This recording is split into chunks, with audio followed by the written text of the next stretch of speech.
Good evening, welcome. Welcome to all of you. I'm Joy Connolly, I'm the Provost of the Graduate Center, and I'm very happy to have you here tonight. Welcome you to the Graduate Center of the City University of New York.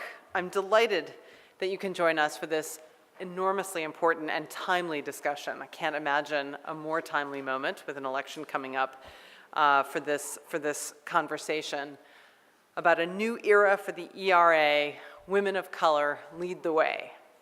And we also welcome, I should say, as I look for a camera, I'm not exactly sure where it is, that we welcome those around the country who are watching this in live stream in viewing parties everywhere. I say around the country, I suppose it could be around the whole world.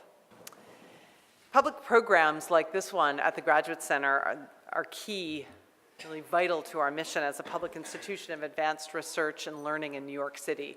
We have about 4,000 students studying at the Graduate Center, 1,800 faculty total. We teach doctoral students, PhD students, that is, as well as master's programs, master's students. And master's education and doctoral education at the GC, at the Graduate Center, is committed in really every aspect of its working to advancing the public good. This is embodied in really critically important public discussions like this one. And in our graduate education, that if I can pat our backs for a second or toot our horns, we hope to inspire students to build careers that can help solve some of the world's most wickedest, most intractable problems. This is really more important than ever these days.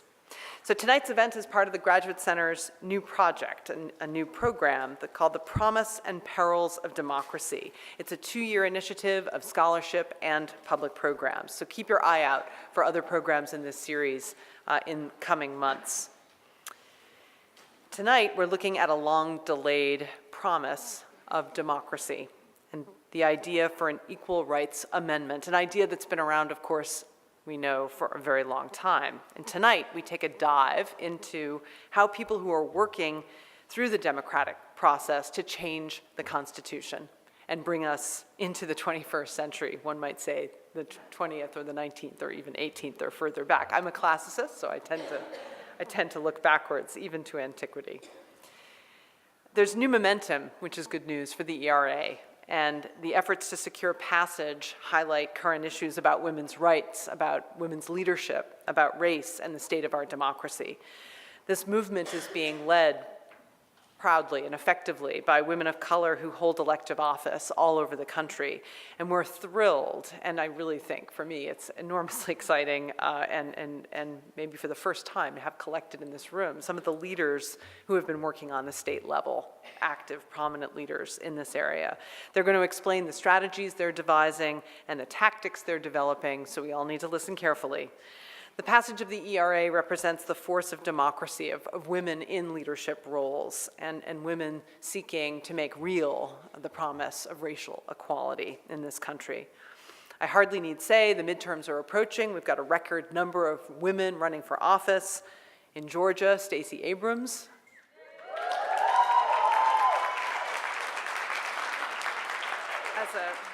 Has a real chance of becoming the first woman of color to become the first governor of that state. And with that transition, guiding us tonight is a woman whose career has been a force for change, a huge force for change. I'm so happy to introduce Carol Robles-Román, the moderator for tonight's discussion.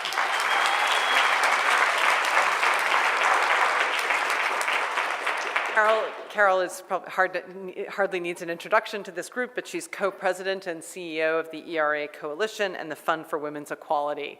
Her resume includes being the New York State Assistant Attorney General for Civil Rights, the Deputy Mayor for Legal Affairs, and counsel to New York City Mayor Michael Bloomberg, and President and CEO of the organization Legal Momentum, which some of you might know by its earlier name, the now Legal Defense and Education Fund. Carol and CUNY, I'm proud to say, have strong ties. Through education and government and activism, we're deeply committed to broadening and strengthening our democracy, and so she's really no better moderator. She's been directly involved with us as a member of CUNY's Board of Trustees, where she served for 14 years. and as I say, couldn't be a better moderator for tonight's exciting discussion. So before Carol and the panelists come on stage, we want to do something slightly different for you. We are going to share with you a short video, and we can think of it, although I suspect none of you really fit this description, we can call it ERA for beginners. It's a fun and kind of quirky look into the history of the ERA and its current standing. So welcome again. We're honored, proud, happy to have you. I look forward to a wonderful evening. And now to the video. 80% of Americans believe men and women are guaranteed equal rights in the U.S. Constitution. You might be surprised to learn this isn't the case. To understand why, we need to look at the history of a nearly 100-year-old piece of legislation called the Equal Rights Amendment, or the ERA. The Equal Rights Amendment was written in 1921 by a leading group of women's rights advocates. They believed systemic discrimination based on gender would continue unless we adopted a constitutional amendment to explicitly give women the same rights as men in all areas of life, and not just at the voting booth. Some version of the ERA was introduced to Congress every year from 1923 to 1971, but it failed to pass every time. The big break took almost 50 years, as a new generation of activists rode the momentum of the civil rights and women's movement of the 1960s. The Equal Rights Amendment was finally approved by both the House and the Senate in 1972. But there was one last hurdle. For an amendment to be added to the U.S. Constitution, it must be ratified by 3/4 of the states. That's 38 out of 50 states. Only 35 states ratified the amendment in the 1970s before an opposition campaign brought the progress to a halt. By the 1980s, most people assumed the amendment was dead. And that brings us to today. A new generation of activists has taken up the cause, and riding the momentum of the Me Too and Time's Up movements, 2 more states have ratified the ERA, bringing it just 1 state shy of reaching the 38-state threshold. It's important to understand why we need the Equal Rights Amendment in the first place. While it's true that gender discrimination is illegal in major areas of life such as employment and housing, without a solid constitutional basis for it, laws and norms could change and leave women unprotected as a result. To quote Antonin Scalia, certainly the Constitution does not require discrimination on the basis of sex. The only issue is whether it prohibits it. It doesn't. Many states have already included some version of the ERA in their state constitutions, and support for the amendment is overwhelmingly bipartisan, with over 90% of Democrats, Republicans, and Independents supporting it. So what can you do? The biggest challenge here is false perception. Most Americans believe that men and women are already guaranteed equal rights, so they don't think that the Equal Rights Amendment is needed. The easiest thing you can do is help to break that perception within your circle of friends and family. The second thing you can do, especially if you live in any of the states that haven't ratified the amendment, is to contact your local representative and ask them to support this overwhelmingly bipartisan piece of legislation. Beyond the symbolic victory, the Equal Rights Amendment can serve as a legal basis for protecting women in all areas of life. We're long overdue, but we can and must do the right thing moving forward. Peace.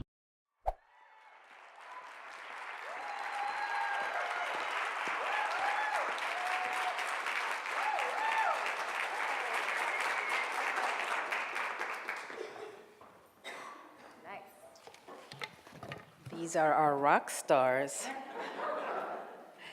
Well, good evening, everybody. I'm really excited to be moderating our panel tonight, A New Era for the ERA, Women of Color Lead the Way. I hope you love the title of that.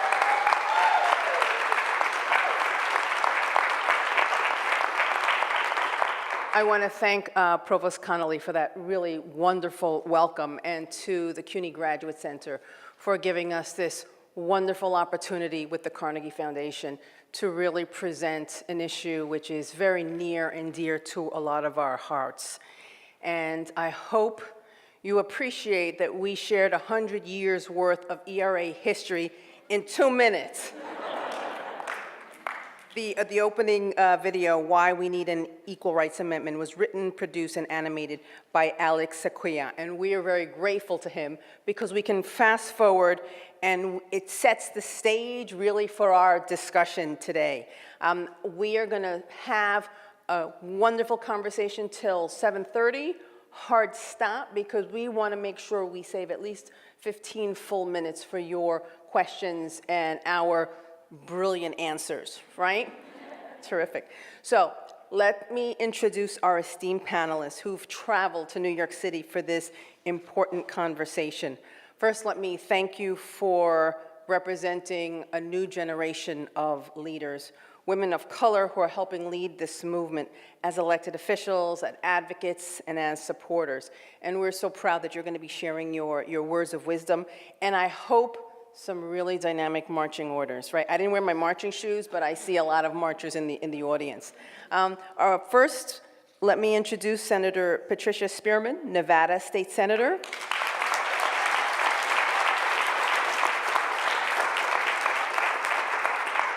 Dr. Spearman is an ordained minister, former pastor, veteran, retired Army colonel. She was elected in 2012 to the Nevada Senate, representing the 1st District. She became the first openly lesbian member of the Nevada legislature and has introduced bills that provide equal pay for women, support LGBT rights, and veterans. She is the recognized leader of the new ERA in Nevada.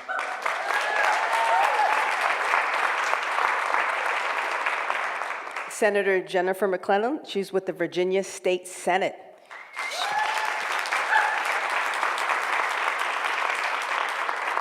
The senator has been with the Virginia Senate since 2017, representing the 9th District in Greater Richmond. She's the vice chair of the Democratic Party of Virginia and a member of the DNC of Virginia. Oh, of the DNC, period. Wow. For 11 years, she was a member of the Virginia House of Delegates. She's a graduate of the University of Virginia Law School. She is also an assistant general counsel of Verizon Communications, focusing on state regulatory and government affairs for several states. Now, I heard a rumor that Virginia is in the lead to be one of the next states to ratify, and she's one of the senators helping make it happen. Representative Carla Cunningham, who is our North Carolina state representative. If you Google her, she's referred to as Fearless Carla, and we're going to find out why. She has served as a member of the North Carolina House of Representatives from the 106th District since 2013. She talks about her own experiences as a nurse, a working mother, and as a healthcare professional in the healthcare field. She went to the North Carolina legislature to champion equal pay and sees the need to champion the Equal Rights Amendment to get there. She is a chief sponsor of the ERA ratification bill in North Carolina.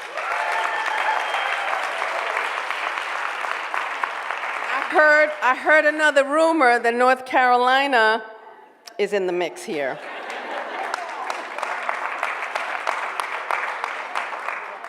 And Delegate Hala Ayala, who's Virginia delegate representing Virginia's 51st House District since 2017. Delegate Ayala is a cybersecurity specialist committed to the protection of private information of individuals. Take that two ways. She has served as the vice president of the Virginia chapter of the National Organization of Women and founded the Prince William County chapter of NOW. She has served on former Governor Terry McAuliffe's Council of Women and has served as the PTA president of her son's own school. She is a powerful advocate for the ERA. As an advocate, I've seen her speak in her NOW capacity, and I'm afraid to hear her speak in her legislative capacity. Thank you for coming today.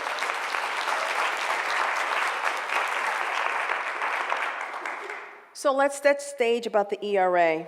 It's 24 simple words, right? Equality of rights under the law shall not be denied or abridged by the United States or by any state on account of sex.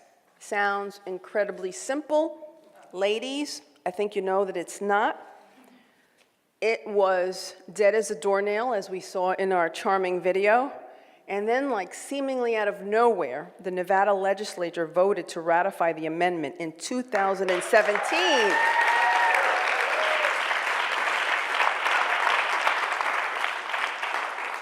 seemingly out of the blue, the Equal Rights Amendment is back in the public consciousness. It's being called a new era for the ERA. So let's start with Nevada. Senator Spearman, how did Nevada kickstart this new era for women's rights? Did it come back from the dead? Well, I think I wouldn't describe it as come back from the dead. I would say that it was probably dormant. And one of the things that we had to work through was the notion that equality for women was already there. And as I say to people a lot of times, you know, I'm an African American, I'm a woman, I'm an ordained minister, I'm also a member of the LGBTQ community. I don't know how much more marginalized you can get. And so equality has always been in my blood, and it was just something that we needed to fight for, and I was ready for the fight. Had a lot of people helping me out, but was ready for the fight.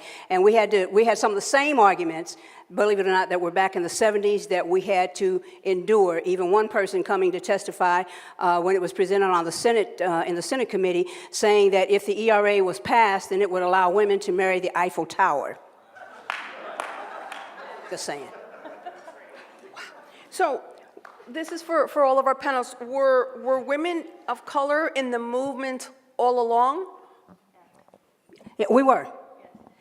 Yes. For everybody. So I think even back to the women's rights movement, the suffragette movement, women of color were there all along, but were often, sometimes literally relegated to the back.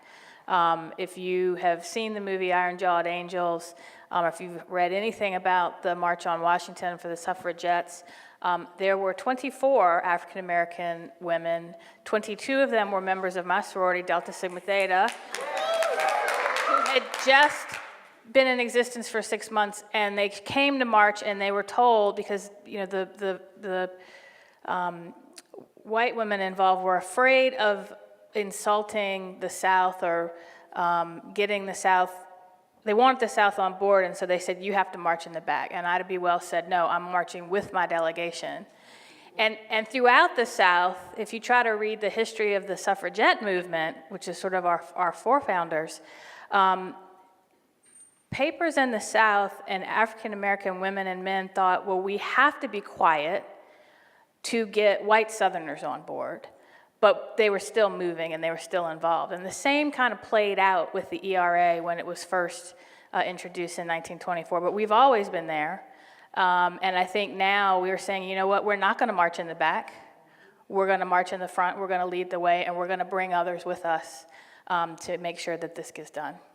So why is it so important now that we tell the history the way it's really happening? And it's interesting, so as I'm a good moderator, I did my Googling, and even on the current articles about the ERA, I don't see pictures about women of color. They're still using old pictures that are not diverse. So why is it important that this story be told? And I just want to raise another point that I noticed as I introduced all of you. Your backgrounds are so diverse. They're so not what people would think are an ERA advocate, and certainly a woman of color advocate. So please factor that in. What happened? At what point did you decide this is critically important for us to get women's rights? I would say for me, one of the reasons I came into politics was because of healthcare. Healthcare is quite significant to a lot of people, especially across the United States, since we've seen the attack on, they call it Obamacare, but actually it's the Affordable Health Care Act, where pre-existing conditions were removed. And lots of women, we lead single families or we lead our families. We have children. We have our own health problems where we don't get quality health care. Some states were even charging women more money to get insurance coverage. I know we did. And when the ACA came along, it alleviated that. So there are numerous economic inequities that have impacted us and our families, economically as well as other ways. But I would say for me, in 1981, I was nursing. I had 2 small children. I lost my first husband when I was 25 years old, and I was raising 2 small children, 3 and 5 years old. When I was second with my pregnant child, I was told I could not get a 6-week leave to have maternity leave. And I had worked at this place for a year or so, had not even missed a day. I would have to come back and start all over. I had no seniority, my benefits were gone. And I protested. I literally gave them hell on why this and why that, and they couldn't come back and give me a legitimate excuse. But what they did do is when they merged with a larger facility, another hospital, they laid me off because I had rocked the boat.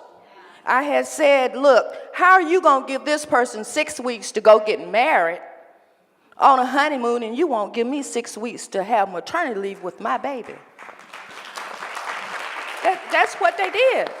So I pushed back, and of course, I got laid off and I had to change.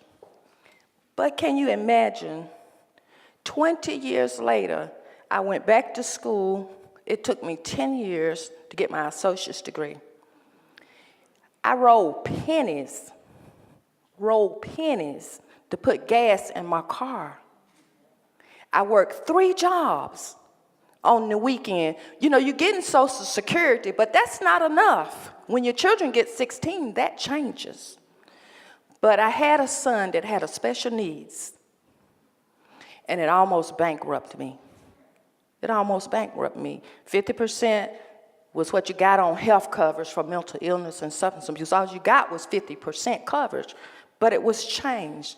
But when it comes to economics and putting food on the table and keeping your children safe, keeping them clothed, keeping them in school, keeping them educated, it's time to change the dynamics. We need equality so we can provide for our children and our communities.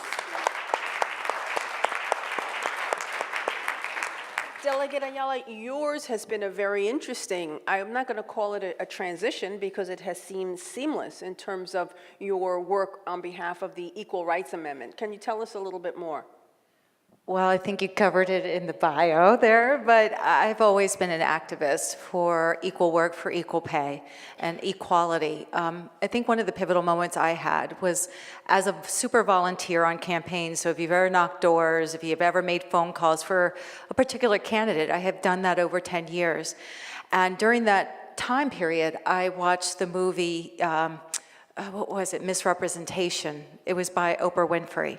And as you watch this, you talk about economics for women and how if you are in Virginia, I'll just use Virginia as your, as an example, if you are a white woman compared to a white male, you're making 70 cents on the dollar. If you are African American, you are making 69 cents on the dollar. And if you're Latina, you're making 59 cents on the dollar. And also it encapsulated the discussion of how many other countries have elected women prime ministers and presidents, and that the United States has yet, over its 400 years, at least Virginia is 400 years this year, but over decades has yet to elect a woman president. And I was angry about that. I was mad, I was frustrated, because given my diverseness, depending where you put me on that economic spectrum, I was being challenged spiritually about the challenges women face in our country and how I felt like a second-class citizen. And it also explains so much. So I started the chapter of Now, decided to speak up for women, but I thought it was more important to talk about women of color and how we connect the dots for advocacy for feminists and how women of color can be called feminists and how we can identify as activists and how we can identify as women who will fight for equal rights when I did not see examples of brown and black faces on the forefront of that fight. And that was disheartening. Because at first, they see our color and then they see our gender. I get it, but we also need to talk about how we're going to support and take that baton forward, not only for the civil rights aspect of equal rights, but also for the gender equality of equal rights. Well, you raise a good point in terms of the galvanizing and the taking the baton forward. I would venture that there are a lot of people holding that baton these days that are very sad and dispirited after what we experienced very powerfully in Washington, D.C. with the Kavanaugh hearings. And many folks that I'm looking at were there in person. Have you seen this as something that may be a benefit for the Equal Rights Amendment ratification movement? Or do you feel that this pushback that we saw played out very powerfully in D.C. may have some impact in our work? And this is for everybody, please. For me, I think women are now just articulating their voice. That hashtag Me Too, it's hard. It's not something we do easily. This is not something we wear as a badge of honor. But it was sort of a solidarity where we stood strongly together and say, we know what that looks like. As we're watching it play out on Capitol Hill, we either know someone or we've experienced it personally. And it was very painful.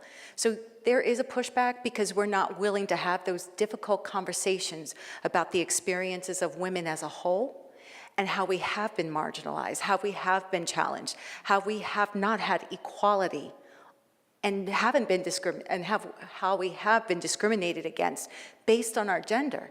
Not centuries ago, but years ago, my mother would say, hey, women are seen and not heard. That's the appropriate way to behave. Or you should go be a nurse and a secretary. That is your self-worth. And that dialogue has transitioned and morphed into different ways, like how many likes you get on social media, how not to speak up when you are facing real hardships and scary situations. I think we've got some work to do, and I don't think the ERA is going to suffer because of what we saw play out in Capitol Hill. I think we need to be more emboldened and more powerful and get behind those women legislators and hold our women and men legislators accountable to make sure that this passes. Mr. Cunningham, what are you hearing from your constituents? What I'm hearing is a lot of frustration in North Carolina, and you all may not know, but we've had some sexual allegations in North Carolina. It has been going on for years in our General Assembly. We actually, Erica Smith Ingram on the Senate side and I put legislation forth to have an independent person that you could go to if sexual assault or sexual harassment occurred in the workplace in the North Carolina General Assembly. Literally no play at all. The media didn't do anything, pick it up, run it, because the culture has been there so long, it's like we're fighting an uphill battle to tear it down. But it brought it home when we saw the Kavanaugh trials. It really brought it home because we have faced it, we're dealing with it in our General Assembly, and every day people are dealing with it every day. And it may be more of an impact from economic status within their jobs, because as a nurse, you can imagine I've seen it. And it's hidden very well, but I think with the coming out, the Me Too movement, the time's up, our time is now to be identifiers of our own destiny, to set our own values.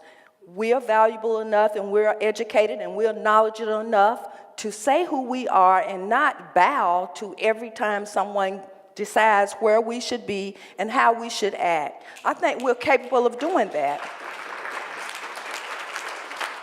So I think the society and culture is ready for the change, and we've got to push for it. We can't ask for change. We got to demand change, and I think this is the time to do it.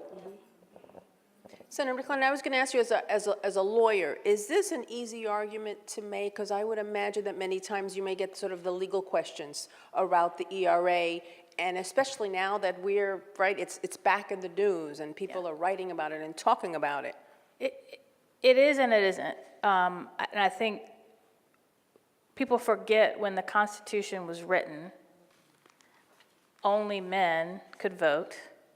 Only men made up the federal government and the state. And everything was looked at through the lens of a patriarchy. And when you started to see discrimination cases go to the Supreme Court after the 14th Amendment was ratified, there was a different level of scrutiny to decide whether something was constitutional or not if it discriminated. If it was on the basis of race or religion, the court used a strict scrutiny standard. And I won't go into what that means other than you really had to prove there was a good reason to discriminate. There's a rational basis to meet a compelling state interest. When it came to gender discrimination, there was something called intermediate scrutiny. So it was a lot harder to prove gender discrimination than racial or religious.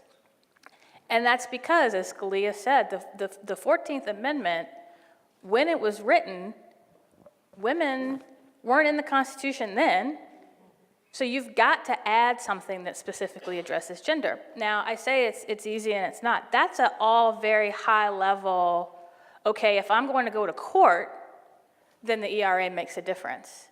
I think where we have struggled a little bit is if the ERA passes, what is the practical implication for me in my everyday life? And what I have seen is, again, if you look, and you asked a question about the importance of history, if you look through the lens of history at how women have been treated, even in something as simple as our marriage laws, or the definition of rape, or defenses for rape if you marry your victim, and policies that disproportionately that were intended to keep women at home, or assumed women were at home. And that's why we have the disparities we have today. It's not that someone said, well, I don't want to write the Constitution to protect women. It's that they weren't thinking about women at all. So what's been interesting is the generational shift in who's an ERA activist. You know, I was born in 1972. I was raised by a working mother and a father who had very strong women in his family who taught me you can be whatever you want and you can have it all. And then I started to learn, no, you can't. And I think for a lot of people— We used to say when we were kids, psych your mind. Right. And I think particularly for my generation and those and millennials and now Gen Z, 2016 was a real wake-up call because they were coming of age at a time where they thought, when I am ready, I can have it all, because I see these women running for president. And then 2016, the glass ceiling was still there. And we thought we're going to break it, but then we didn't.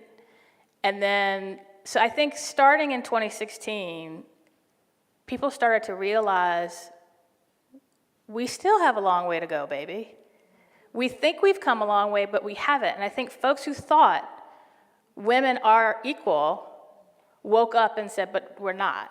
And now you see cross-generational involvement in the ERA movement because everybody is woke. But we have to make sure that we turn our wokeness into action. Senator Spearman, you had to make this argument when nobody was listening. So you had to have been well, we already know she is, right? But you had to have made some very compelling arguments. Not only why is the Equal Rights Amendment something that we need, right? Anybody can Google Ruth Bader Ginsburg 1973 article, why we need the ERA, but you had to do it in a new time when there was, quote, no interest. How did you do that, and what did you tell people? So let me just say this. For those people who may be watching via video stream that know me, already know that when you tell me I can't do something, it's like saying sick 'em to a pit bull. I mean, and I love it when people underestimate me because I can move stealth-like and achieve my mission. So it was a matter of, yes, making the argument, but it was also a matter of making sure that people understood, this is where I am. Right. This is where I am, and we're going to get this done, because I said it. We're going to get this done, and we've got all of these people coming with me. We're going to get this done, and so you're either going to go with us or we're going to mow you down. We're going to get it done. So for me, I mean, all of my life, With a lawnmower or without a lawnmower?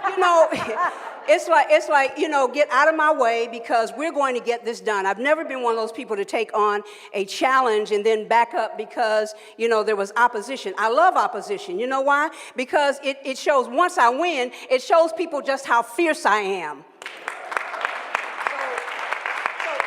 And Carol, let me just address this. You know, we talk about, you know, why is it so important to talk about the ERA now? It's important for us to talk about the ERA now because it's time for everybody to take control of this narrative.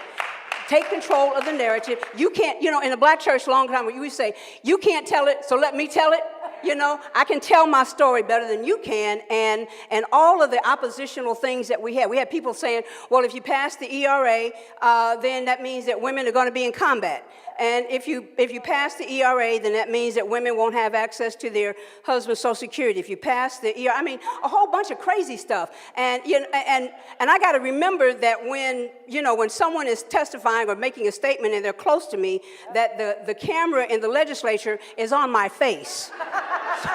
So I had someone, you know, sitting in front of me when we were on the floor and we were talking about the day that we ratified, and he stood up and he said, well, you know, if the ERA is passed, then really what that will do is it will erase the lines for gender. And I said, and I'm like, and you know, and my seatmate said, I said, you know, I mean, just craziness, you know, and so for what it really means right now, and the Kavanaugh hearings brought it forward, and that is, you're not going to say in one breath that people cannot do these sorts of things, and then in the other breath, because they're being nominated for the Supreme Court, it's okay. You're not going to have a double standard. Maybe it was okay then, it's not okay now. And so what the Kavanaugh hearings did, you know, for me, it emboldened that passion, because in 2016, people say, you know, well, Hillary Clinton wasn't a good candidate. No, you know, BS, birdseed. Listen, you know, she had to be a great candidate because it took, you know, people from the FBI, it took the Russians, it took a whole lot of folk to bring her down. So let me just be clear about this thing. The ERA is going to be ratified, and it's going to be in the Constitution, not because I said so, but because you have people like us sitting on the stage and people like you who are for it, and we're going to get it done. And once we get it done, if we have to take it to the Supreme Court, we're going to stand up and tell Brett Kavanaugh, yeah, that's who we are.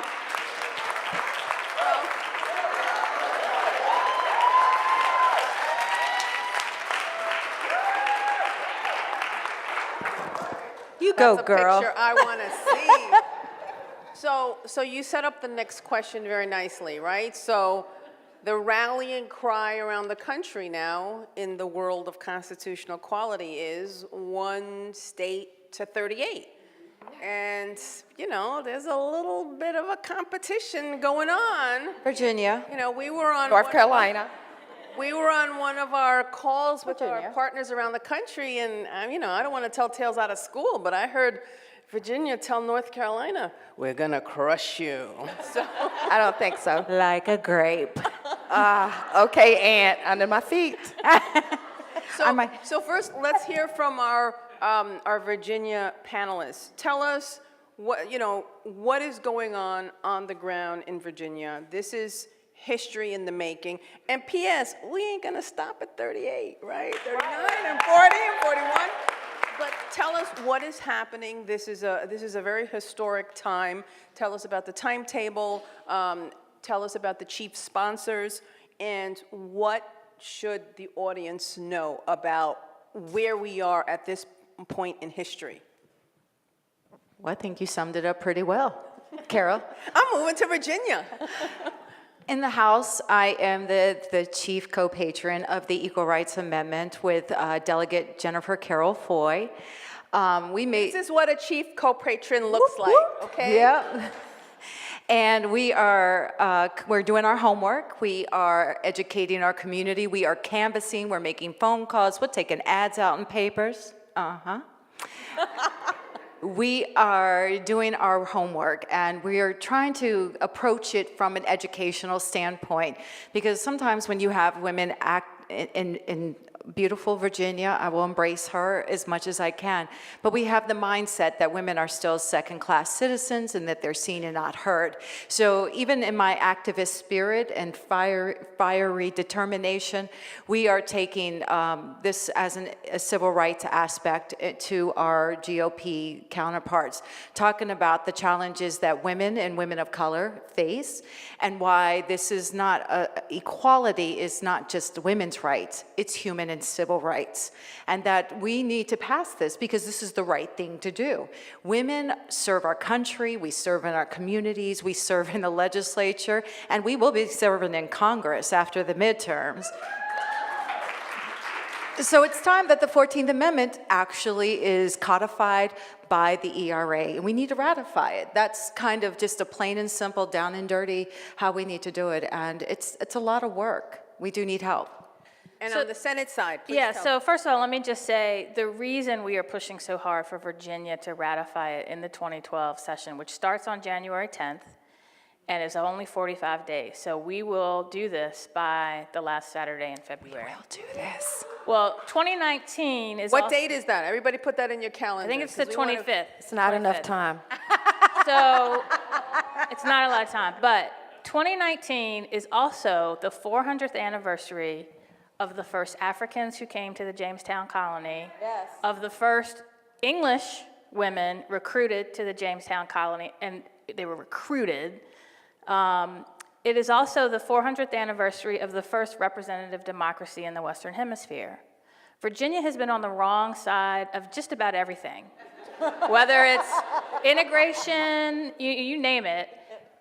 It would be poetic justice for us to carry the ERA over the line, and that is why we are working so hard to do it.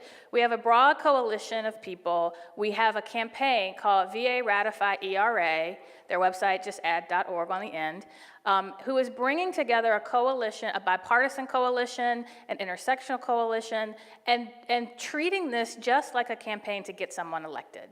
And so we've got op-eds, we've got any kind of campaign event you can think of, and they're mobilizing people in all parts of the Commonwealth to lobby their legislator. Now, how many of you, I got homework for you, how many of you know someone, friend or family, or know someone who lives in Virginia? Here's what you can do. First, sign up for VA Ratify ERA. Go to virginiageneralassembly.gov.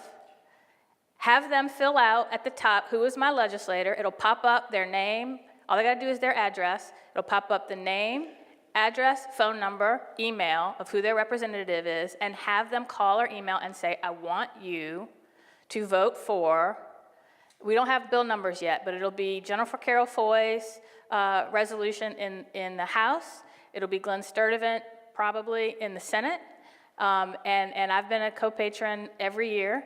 And we need them to get out. They used to pass the Senate and die in the House. Well, this year, during this session, they didn't get out of either committee. So we need people to ask for them to go and be heard in committee, and just mobilize this like you would any other advocacy campaign. But the delegates and the senators have to hear from their constituents. Yes, it's nice, we can bring a bus, and somebody offered earlier, we want the bus, we want you packing the halls of the General Assembly between January 10th and February 25th, but we also need people, the delegates and the senators, to hear from their constituents, and we will do this in Virginia. Put us on the right side of history for once in our 400 years. So let me ask this question. I was in North Carolina 3 weeks ago. That's right. And the ERA Alliance in North Carolina was like fired up. And you were given a hero's welcome, and they think they're going to be the 38th state.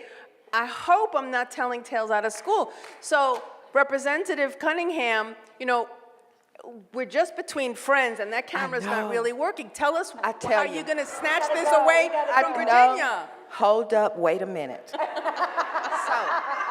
So, I'm no longer a freshman.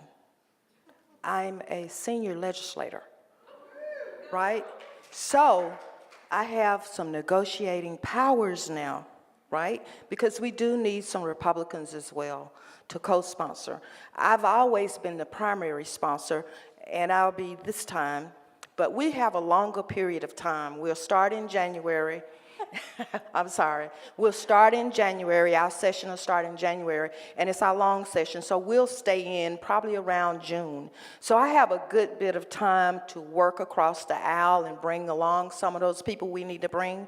But we have built a coalition since 2013 when I first introduced the bill. So there are numerous organizations, ERA for North Carolina. Now North Carolina is on board. Women United are on board, ACLU. We have lots of organizations that have continuously worked on it. National Interest has already come into North Carolina last year. Equal Means Equal has also reached out to us. So we're ready. And a matter of fact, I put pressure on my colleagues right before I left. I took my little slip of paper in here and I said, I need you to sign this and support the ERA. And out of those people in my side of the aisle, I left with all signatures. So they're ready and they know we coming. They know we coming and we're not gonna take any prisoners. And if they don't vote the way that I'm telling them, I'm feeling sorry for them now. Well, inquiring minds want to know what's going to happen. Yeah, if they don't vote the way, you know, like I said, I'm a senior legislator now. So, you know, you get to talk different ways and you carrying weight. The water is starting to come up now. It ain't just a little bit. Representative, Virginia's for lovers. Well, guess what? I'm glad. Hey, that's a plug. I'm glad, but you know what? I'm a lover, I'm not a fighter, but sometimes you might have to be a fighter. You know, sometimes you might have to fight a little bit to get what you want. Yeah, Carol, can I just add one more thing? I'm not sure which one of these states will be first, and Arizona is also vying for this as well. Yes. But we have an opportunity in Nevada. After the election on November the 6th of this year, we have an opportunity in Nevada. All we've got to do is elect 7 women, and we will become the first female majority legislature in the country. Just 7. Just seven. So go to SpearmanForNevada.com and you'll learn ways that you can help make us happen. Just seven. We have, I think, about 5 minutes left before we go into Q&A. So I want to take this time to ask for call of action information for our audience, for the folks that are watching. How do we, we're so close, right? For 38, 39, 40, 41, right? There's a theme here. We're going to be doing more than one. What are we telling people that we must do? Concrete, super specific, and now. Not national organization now, like now. We're going to start with. Well, I think we've all highlighted some of those tips. If you go to the VA Ratify ERA, you can find a lot of the toolkits and call to action and things that you can do concrete to start organizing individuals, calling your legislators. You know, there were so many hands that came up that said, hey, I know somebody in Virginia. They need to contact those delegates, especially because our House on the Virginia General Assembly side is GOP controlled. We need our allies to come across the aisle and work with us. We want them to be on that side of history. This is it. There's only going to be one state to 38. And then the rest will follow, like North Carolina. But Whatever. But yes, you go and you make those calls, you come down to our General Assembly session, show up. There's so much you can do, and I'll leave room for my... Thank you. Right. Thank you, Miss Virginia. I'm going to tell you the most important thing that Smile you and can, wave. Yeah, the most important thing that you can do right now is vote. We are in the midterm, and this midterm is going to shape the next decade. For all of us, believe it or not, because the census is done and the lines are redrawn. The legislature body that's in charge get to draw your state lines and your congressional lines. We need to vote people that represent our interests, represent our issues. We're there. We are there. In North Carolina, we had 60-something women to run in the primary.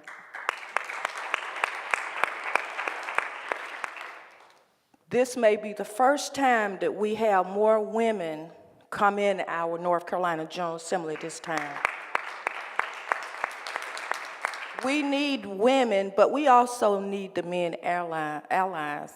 But we need women that's gonna stand up for what they believe in. Stop listening to folk telling them what to do with their bodies. Stop listening to folk telling them how high they can go. We have to take charge of what our values are and what we want our life to be about too. Our lives are just as valuable as anybody else's. That's where I'm at. If you haven't voted, and it's early voting all over the place, it's no excuse. You need to vote, vote, vote. You need to call Pookie like President Obama said, call Pookie. Go drag Pookie out the house, do what you need to do. This is the next decade of all our lives right now. November 6th. We can talk about the ERA after November the 6th. But change needs to be made right now so that we can be in a better position to move the ERA forward. We need you. Please, vote. And for those of you who either have thought yourself or have heard people say, well, my vote doesn't count, my vote doesn't matter, the majority of the General Assembly of Virginia was decided by pulling a name out of a bowl, because last year we had one race that was tied. We had 17 flips. We would have had 18, it would have been tied 50-50, but that one race was tied and they pulled the name out of a vote. So every single vote counts. But again, your job doesn't stop with voting. It's critically important, but we are a government by, of, and for the people. That means government is only as good as the people who choose to participate. Who runs for office? Who supports candidates for office? Who calls their delegate and senator? Who shows up in the General Assembly hearings to testify? Who shows up in their legislator's office to say, I want you to vote for this? Who gets their friends to call and say, I want you to vote for this? We, after 6 years of fighting in Virginia, or 5, got Medicaid expansion because of a historic election and a large coalition of people saying, we want it. That is exactly what we need to do for the ERA. And let's not forget Congress. Now there is supposedly a deadline. And the argument we hear is, well, because Congress has a deadline, we pass the deadline, this doesn't matter. But just like Congress passed a deadline, Congress can repeal it. And I think there's a bill right now pending for Congress to repeal it. So it's critically important you vote in these congressional races, and you ask the candidates where they are on repealing that deadline, and you hold them accountable if they don't do it. And then at the state level, those that are saying they support the ERA, if they don't do it, hold them accountable. Because we work for you. That's right. And if we're not doing what you want us to do, kick us out. Yeah. That's right. And let me, I promise to be brief. I promise to be brief. Listen, and I'm really not a passionate person, as you can see. But here's the thing. You've heard, call and write to the legislators. Listen, please don't start a chain letter kind of thing where they tell you sign your name here, because that doesn't really work. Because, when we see that, it's like, okay, it took you 10 seconds to put your name, your email address in there. And a lot of legislators won't even look at that. What they will look at is just the simple email that says, you better vote for the ERA ratification. I mean, just real simple. And the other thing, let me say this, because there were a lot of religious arguments brought into the whole question about whether or not the ERA should be ratified. And so you have people that are trying to pull religion into this and trying to say things like, well, vote like Jesus would vote if he went to the polls. And, and I remind people, the woman that they brought before Jesus that they said was caught in adultery, Jesus told them, y'all crazy, you go home, So it's not about religion. What it really is about, it's about equality. It's about equality. You know, plain and simple. It's about equality. Don't listen to people that try to get you sidetracked, that try to say it's going to be this. It's about equality, period. That's all it's about. Equality, period. Thank you. So we're at the end mark. I'm going to take 1 minute of moderator privilege to just also let people know about the ERA Coalition website. If you are interested in engaging further on all of the issues that were mentioned, we also have cards in the back with action cards, which gives various wonderful things that you can do. And I just want a really wonderful applause for these amazing women.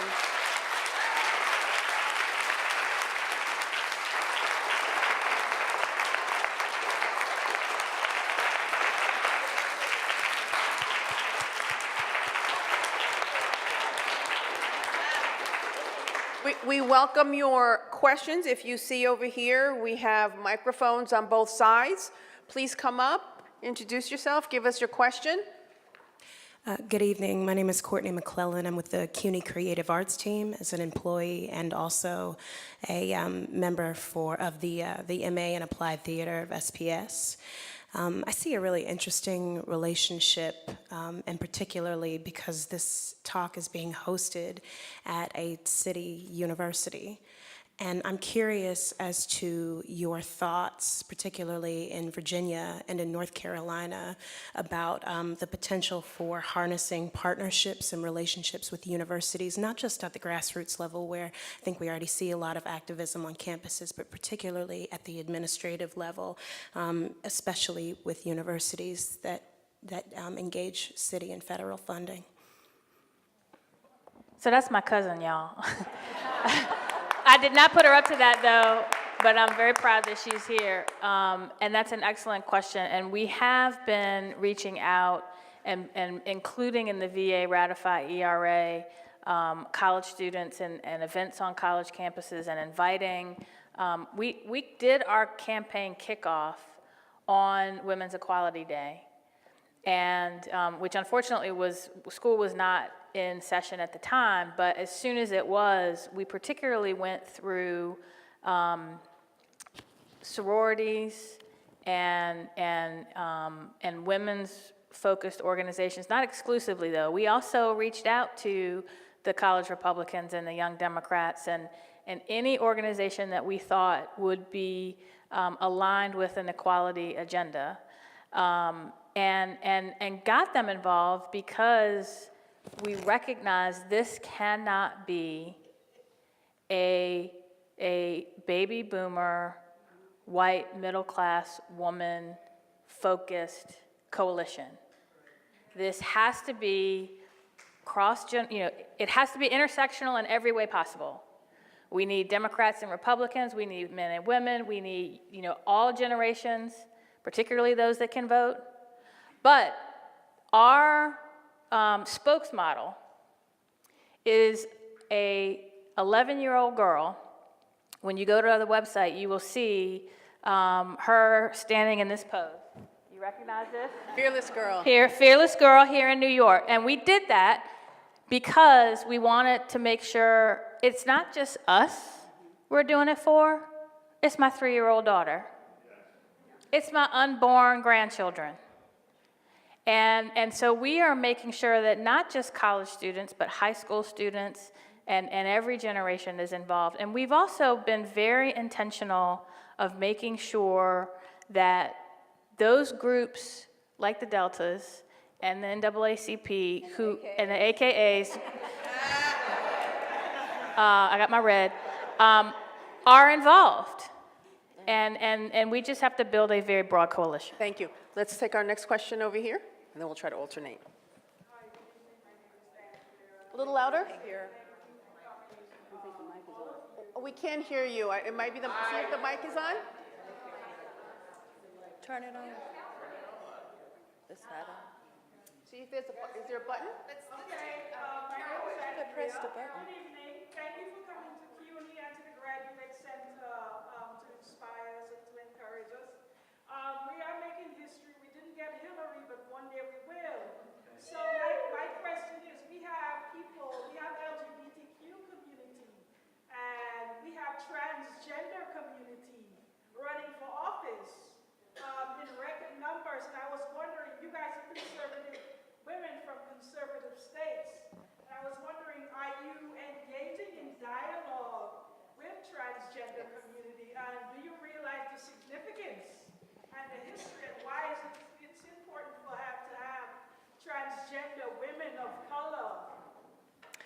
Let's pose the question over here because we want to try. Thank you. So, Thank you for that. I'd like to take part of that. In North Carolina right now, in the General Assembly, we have maybe 4 or 5. They identify as LGBT, but they don't say whether they're transgender or not. But what I've recognized is they're not open with it. It's still kind of under the wraps. People generally know, the colleagues generally know, but they're not open publicly with it. And people that engage with them usually figure out what, if they're LGBT or if they're transgender. But I'm gonna be straight with you on this issue, and you might not like it. I'm an African-American woman that has served 3 terms running for my 4th term. I have a hard time getting financial support from people. I have a hard time raising money. My white counter male is gonna raise more money than I am. My white female counter she's gonna raise more money than I will. And the black male is gonna raise more money than I am. So I'm already challenged. So I can imagine it's difficult for Pat to make money because she quadruple challenged what mine is. So it's hard just being an African American or a woman of color to run for office. We're not encouraged. It takes 7 times to ask a woman to run for office. You know how many times it takes us? 21. It takes 21 times because we know it's going to be harder for us, and we're not going to get, guess what? We don't get the media coverage. We don't get the dollars. So you can imagine the landscape. And yes, we still in the South. We still in the South. But we're going to overcome, and the ERA would help with that. It would help with that. yeah, let me just tag on to that. The young lady that just asked the question. Here's one of the things that happens. Whenever there is a group that is progressing with respect to taking control of their own narrative and taking control for their own lives, you'll always see some type of attempt to demonize them. And so what you saw, for example, in North Carolina, with the bathroom bill, and it almost happened in Nevada. But I always ask people, this bathroom bill, how do you know? How do you know who's in the restroom?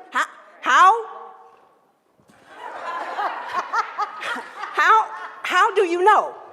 Really, how do you know? And so you know that it's only an attempt to demonize. I know I'm crazy, but it's an attempt to demonize because here is a group that is coming to the forefront, and they are taking control of their own narrative. They're taking control of their own destiny. And so yes, it's difficult for us to raise money, but you know what? I stay in their face. I don't care. I need money from y'all. You gave it to somebody else. Give me money now. Ayala for delegate. Next question over here. Thank you for that. I did want to say we This may be our elected. last question. We elected in Virginia the first transgender, and yes, we do engage. Thank you all for being here, and I appreciate you kind of touching on some of the intersectional aspects. My name is Dr. Mishma Griggs. I'm a psychologist down the street at the New School. One of the things that we know historically is that Black women primarily, and other women of color often end up doing work that primarily goes to benefit white women. And sometimes we'll do the work, right? And then, Black women show up and save Alabama, and Black women show up and, vote at, 90, in the 90s for Hillary Clinton, and white women are 53% of the vote for Donald Trump. And so, to me, I'm asking again, here I see this group, and I'm so impressed with all of you. I see this group of women of color who, again, are fighting for yourselves, obviously in your communities, but also for white women and working for them in ways that they're going to benefit. And I'll see they're going to get their 22 cents eventually, and are we going to get the rest of our cents? And what is our ask from white women after this is all said and done? Because Well, I can tell you this. To carry the ERA in Virginia was hard for women of color to be allowed, and I'm going to use that word very broadly with a broad stroke, because one, because of our status, we were newly elected in that wave election in Virginia, but two, it was like why should you be allowed? And we had to own it. We took it and we ran with it. And to your point, we've got to be fearless about standing up for equality on all fronts. This is it. This is it. And we have to do our part in making sure that happens by empowering one another, by getting on those phones, by supporting those women candidates. If you don't get behind this now, it's not going to happen. Wow. I want to give you an analogy. I'm a nurse by profession. We hear about the opioid epidemic, but you go back to the 1980s when it was the crack epidemic. Exactly. Okay, so it's kind of similar with the ERA. White women came to me and asked me to carry it. I had to look for the benefit for me and my people and to carry it. But now, you got billions of dollars gonna come in for the opioid epidemic. Now I got to figure out how I'm gonna get some. I got to have a goal in it too. And the goal is to get some recovery for my people that may still be on crack. So sometimes you got to look at the whole picture and figure out what your agenda is so you get something out of it for your community. And so it's not about just my community or the white community, it's about all of us. Because if they don't move up, I know the chances for me to move up gonna be more limited. I know that. That's the reality of where we come from. You're not gonna get yours until I get mine. And that's just the way that it works. So this ball has got to take everybody up together, and everybody got to see a benefit in it for them. And I definitely see it.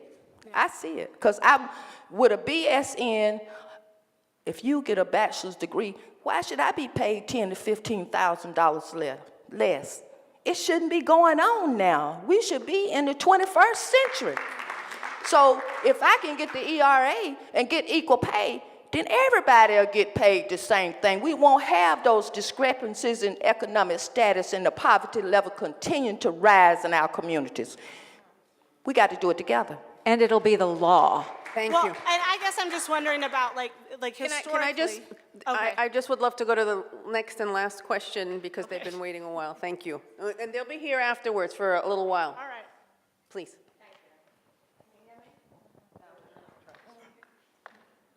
Can you hear me now? I can be heard without the mic. But I'll talk with the mic. Respectfully, ladies, specifically to the two senators. Republicans and Democrats both speak to the issue of health care. They speak differently about it, but they both speak to it. Our congressional representatives have special health care, and it's a hell of a lot better than mine. And I want to know what you specifically are specifically doing, if anything, in regard to changing that, not just increasing my health care and my daughters and my granddaughters, but accepting what all the rest of us get, and changing the policy that allows our representatives to get much better health care. And most people don't even know about it. So, and I guess you're asking at the state level, what are we doing versus the federal level?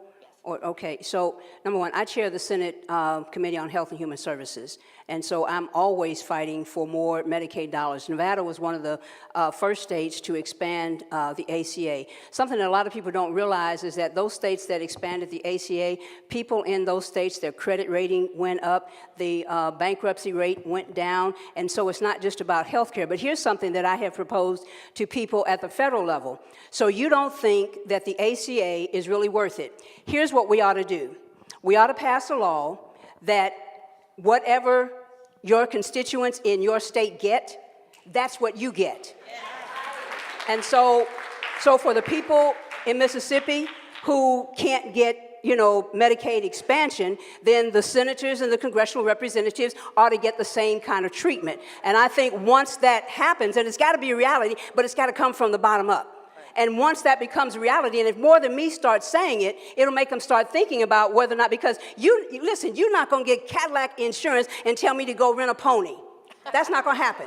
So I think, at the state level, we've got to make sure that at the state level, and the elections are coming up, and governors are the ones that make these decisions. Governors and state legislators are the ones that make these decisions. And so this election, November the 6th, is going to be very important for a lot of things. At the state level, we can make it happen. But at the federal level, what we ought to be saying to our representatives, I don't care what state you're in, whatever insurance you impose upon me, then that's the insurance that you have to live with as well. Because it doesn't make sense for you to be able to get convered in a pre-existing condition and then tell me I can't. Most citizens do not. I mean, you could take well, these are specially educated people, I suspect, but most Americans simply don't know that fact. So at the state level, if you could get that information out. Well, here's the thing I'm saying. I'm saying at the state level, whatever state you're in, and they're live streaming this all over the country and I guess the world, whatever state that you're in, get in touch with your representative, with your senator. If you are in touch with them, and they can be in touch with the federal delegation as well. But we've got to hold people accountable, and it's got to be on an individual basis. Yes, I'm elected by the people, but I'm one voice. But if I got 100 people coming with me, then it's 101 voices. If I got 1,000 people, it's 1,001. So yes, I will do my part as an elected official, but we got to make sure that every individual that is concerned about these types of issues, make sure that your voice is heard. You can't elect someone to fight for you and then go home and sit on the couch. So that was our last question. Thank you very much for that. And these are our panelists who have really given us a lot of homework. Thank you for coming tonight. They will be here for another 15 minutes if folks want to approach over here. Is that right, Karen? And I'm going to do a shameless plug for eracoalition.org. And if anybody is tweeting, the hashtag that we're using for tonight is hashtag ERA Now. Thank you very much.